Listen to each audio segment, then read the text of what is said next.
Merhabalar, kanalıma hoş geldiniz. Bugünkü videomuz arkadaşlar tam anlatımlı yelek modelimizin part 2 kısmındayız. Yani kol ve yaka kısmının kesimindeyiz arkadaşlar. Ben şöyle sizlere yeleğimin boyutunu göstereyim. Biraz uzun yaptım arkadaşlar. İstek üzerine. Burada 13 tane fıstık var. Siz isterseniz de yani yaptığınız zaman biraz kısa da yapabilirsiniz, uzun da yapabilirsiniz. Bu size kalmış bir şey. Evet, şimdi nereden başladığımızı göstereyim. Burada tam baklava kısmımızda bir tane ilmek kaldığı zaman buradan kol kısmımızı kesiyoruz. Koltuk altı kısmımızı kesiyoruz ve ondan sonra da ben yaka kısmını kesiyorum. Yani yakamızı ben fazla alttan kesmiyorum. Yani fazla açık olmasın diye. Çünkü düğmeli olmadığı için yeleğim gerek duymuyorum. Evet, şimdi sizlere nasıl kestiğimi anlatayım arkadaşlar. Yani nasıl ayarlama yaptığımı bedenlere göre. Burada ben sizlere demiştim fazladan dikime göre ilmek de katmıştım diye. Ona göre buradaki tam şu ilmeğimize göre yani baklavamızın birinci ilmeğine kadar buradaki bütün ilmeklerimizin hepsini kesim yapacağız. Şimdi nasıl yapacağız? Bedenimize göre ben bu bedeni 42 beden olduğu için ortalama keseceğim. Yani çok dar kesimim olmayacak.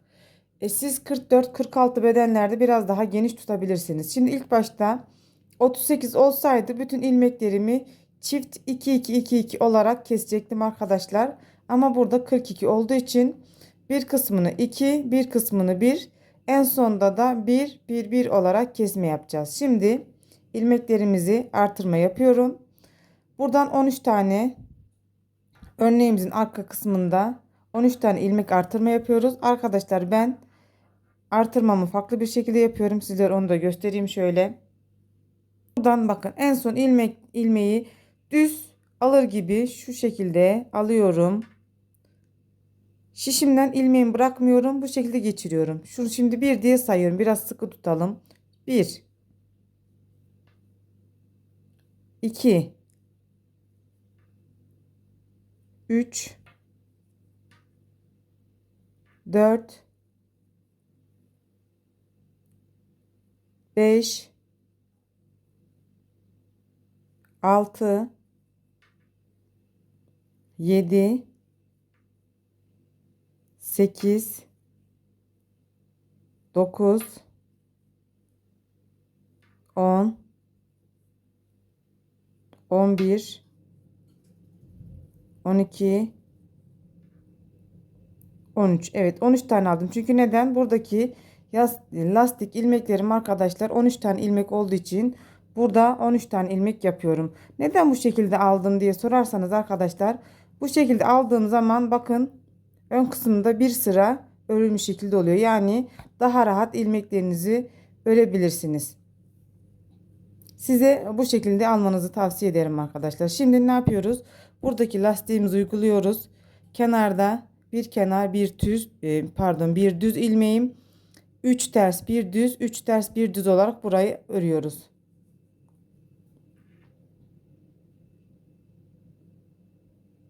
Şu şekilde birbirine biraz karışmış, biraz sık aldığım için.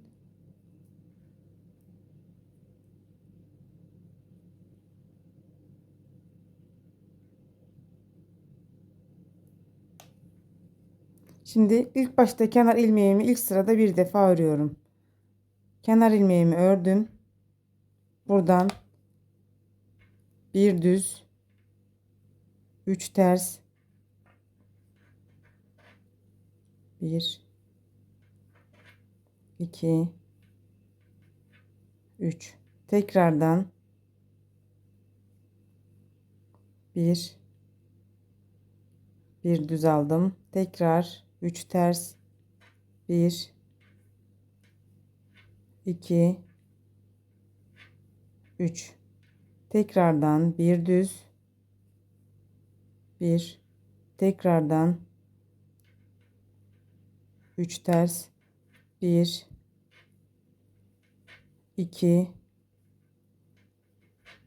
3 tane ters aldım. Şimdi burada arkadaşlar burada düz almam ilmeğimi gerekirken buradaki ilk baştaki bir tane düzümü bakın şu şekilde bir Yandaki ilmeğim 2. Tekrar diğer yandaki ilmeğimle 3 tane ilmeğim oldu. Bu şekilde 3 tane ilmeğimi düz olarak üçünü birlikte aldım. Bakın burada 2 tane ilmek kestim. Tekrar örneğimi ön yüzüne çeviriyorum.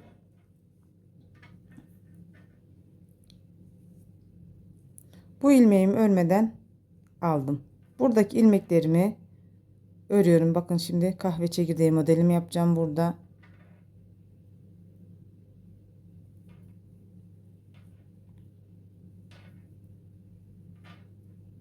Lastik kısmımızı örüyoruz. Pardon, bunu yapmadık.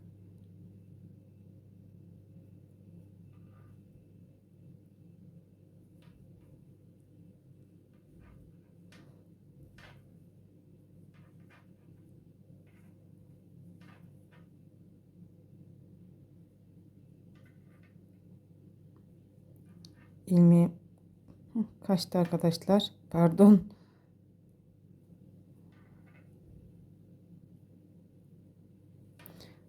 Bu örneğin biraz geciktiği için kusura bakmayın arkadaşlar. Biraz rahatsızdım. O yüzden videomun devamını çekemedim.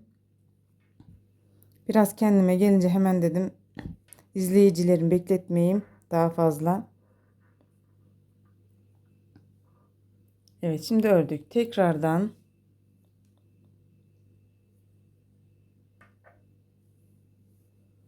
arka kısmına geldik. Yine aynı. Bu defa kenar ilmeğimi örmeden yine aldım.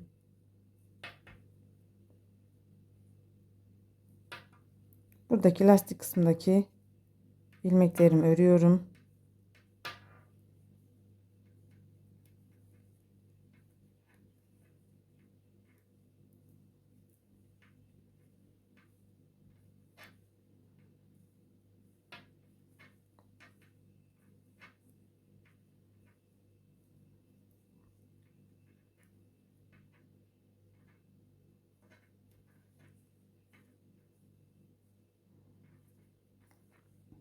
Yine geldik bakın düze.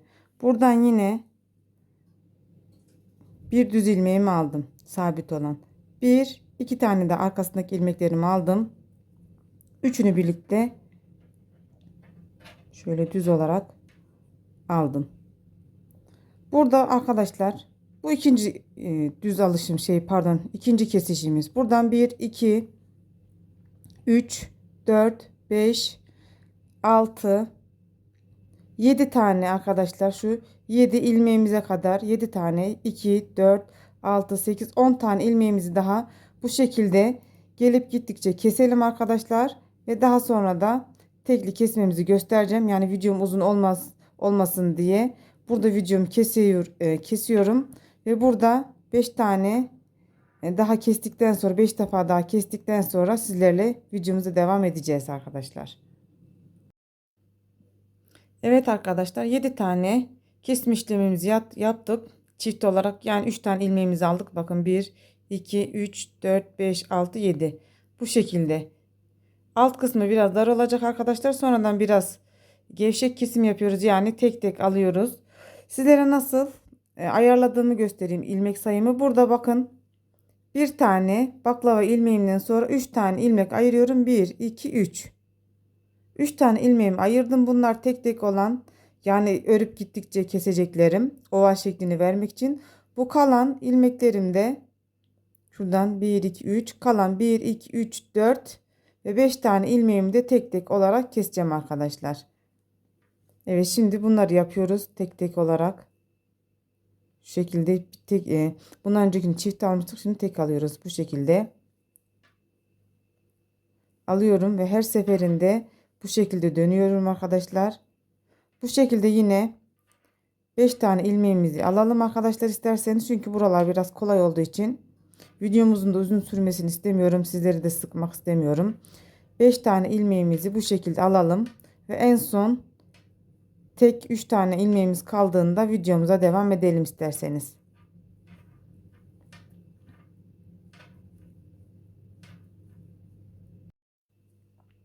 Evet arkadaşlar, en son tekli olarak kestikten sonra bakın şu kesme ilmeğimizden önce 1, 2, 3 tane ilmeğimiz kaldı. Bunları yine tekrar şu şekilde kesiyorum. Düz olarak. Ve artık arkadaşlar burada dönme işlemi yapmıyorum. Bu en son 3 tane ilmeğimiz kaldıktan sonra yeleğimizi örmeye başlıyoruz arkadaşlar.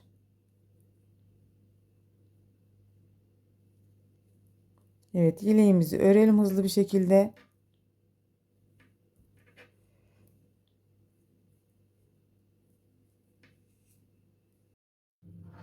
Evet arkadaşlar, yeleğimizin arka kısmını ördük.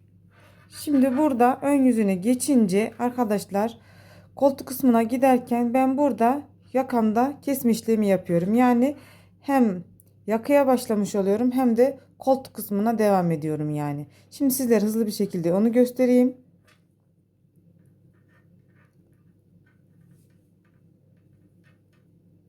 Kenar lastik ilmeklerimi örüyorum.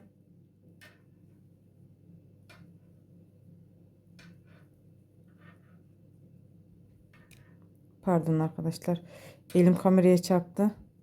Kameram biraz yakında olduğu için bazen zorlanıyorum çarpmamak için. Kusura bakmayın.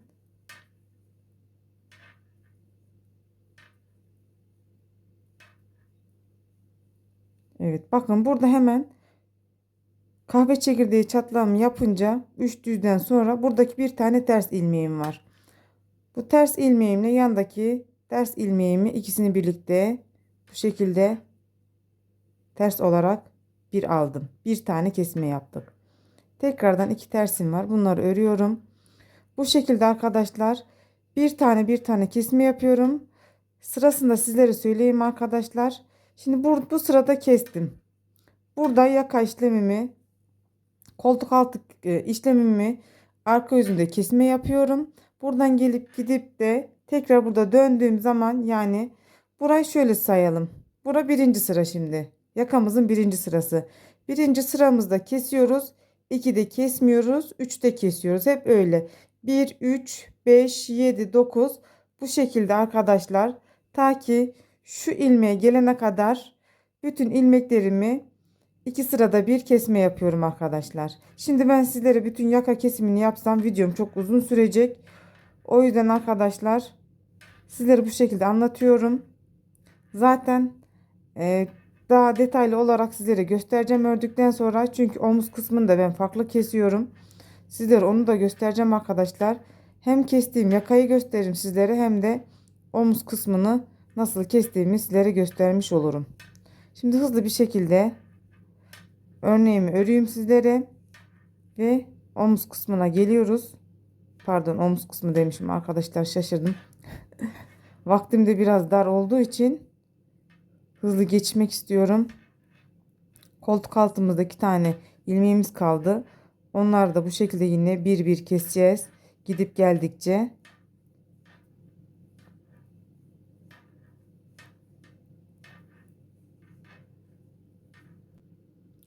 Evet arkadaşlar, koltuk altı kısmımızın ön yüzüne geldik. Bakın buradaki sondaki tüm baklava kısmımızın bir tane ters ilmeği var arkadaşlar. Sadece bunun sağ kısmındakinden yani buradaki modelimizden taraf olan yönümüzde artırma yapıyoruz. Bir tane buradaki kısmına artırma yapmadan ilmeklerimizi örüyoruz arkadaşlar bu şekilde. Yani sadece bir tarafından artırma yapıyoruz. Sizler öyle söyleyin. Şimdi bu şekilde hızlıca lastik kısmımı öreyim. Sizlere söylediğim gibi.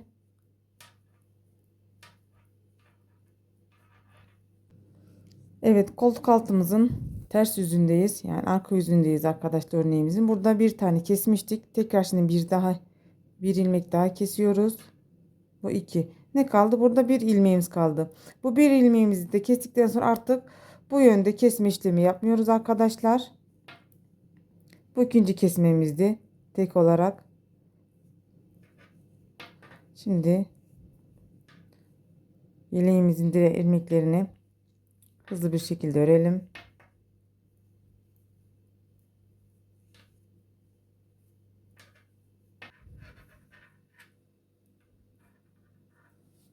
Şimdi ön yüzüne geldik arkadaşlar. Yine modelimizin. Şimdi lastik kısmını örüyorum burada. Sizlere söylemiştim. 1, 3 ve 5. sıralarda, yani tek olan sayılarda yakamızda kesme işlemi yapıyorum diye. Şimdi yakamızın 2. sırasındayım. Burada kesme işlemi yapmayacağım.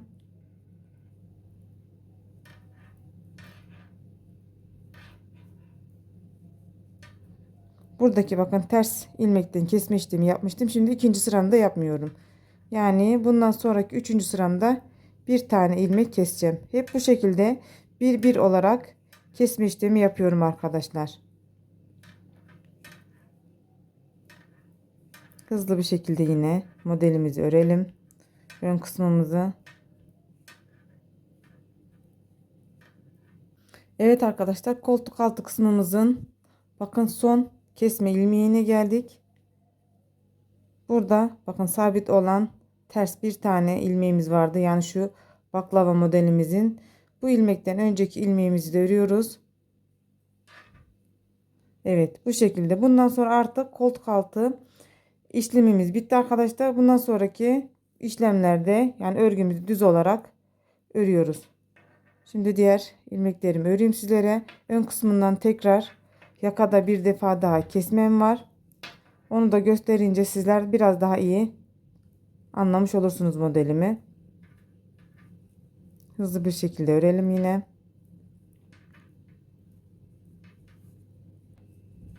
Koltuk altımızın son kesme işleminden sonra yeleğimizin ön kısmına geliyoruz. Burada lastik kısmımızı örüyoruz.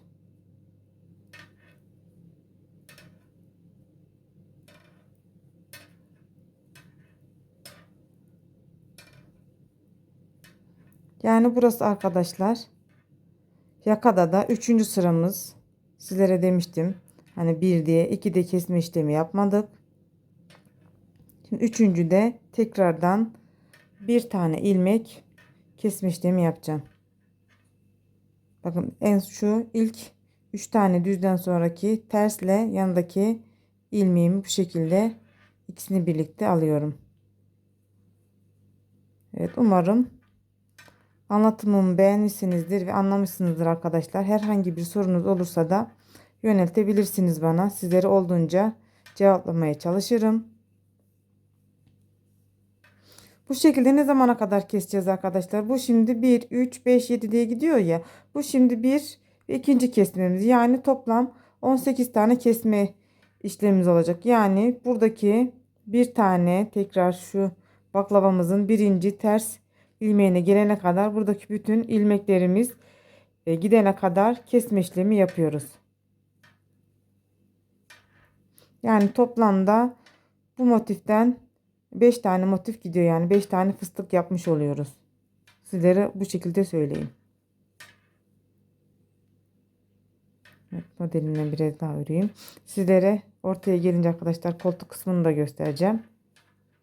Ve videomu da sonlandıracağım arkadaşlar. Evet, bir de koltuk altı kısmına bak göstereyim şöyle sizlere. Evet, bu şekilde gördüğünüz gibi artık buradan sonra kesme işlemi yok. Buradan sonra normal düz olarak olduğu gibi bütün ilmeklerimizi olduğu gibi örüyoruz arkadaşlar. Ve sadece yakada kesme yapıyoruz. Dediğim gibi 1, 3, 5, 7, 9 yani tekli sayılarda birer tane ilmek kesiyoruz. Yani buradaki baklavamızın ortadaki ilmeğine gelene kadar. Evet, şimdi videomuzun sonuna geldik. Bundan sonraki part 3 kısmında görüşmek üzere. Kanalıma abone olmayı ve bildirim zilini açmayı, videomu da mutlaka beğenmeyi unutmayın arkadaşlar. Ne kadar çok beğeni gelirse bu tarzda videolar o kadar çok gelir. Şimdilik benden bu kadar. Hoşça kalın.